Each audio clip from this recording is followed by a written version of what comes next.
तुहरी गड़वा में सिंघड़वा भौजी डाल देई का।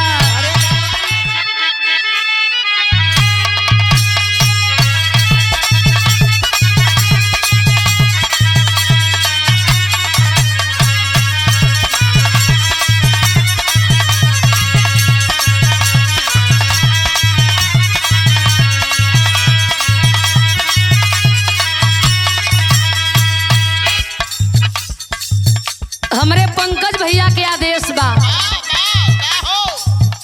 कौनो देवर अपने भौजाई के यहाँ गइल बा, जाके अपने भौजाई से कहता है भौजी भौजी रे तनी अपन गड़हिया देना। भौजी कहती है कि का करबा हो,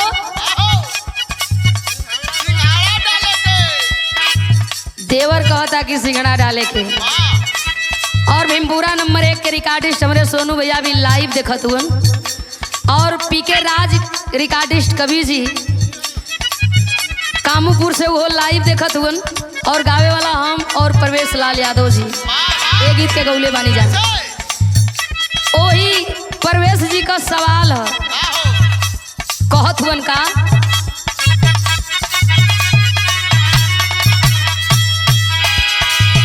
तुहरी गड़वा में सिंघड़वा भौजी डाल देई का।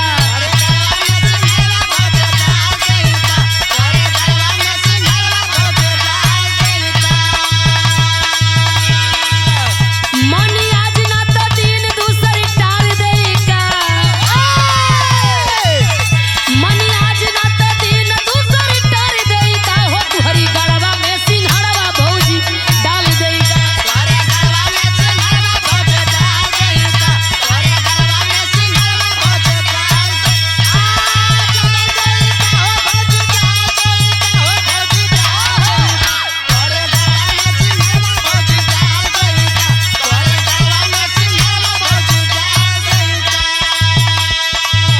आप लोगन के आशीर्वाद से गीत अच्छा खासा मार्केट में बजत बा।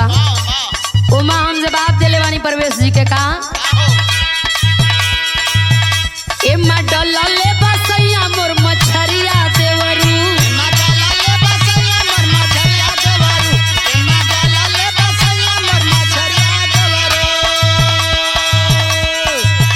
कैसे देही तोहे बड़ुए लचरिया देवरू, कैसे देही तोहे बड़ुए लचरिया देवरू। एमा डलले बसैया मोर मछरिया देवरू।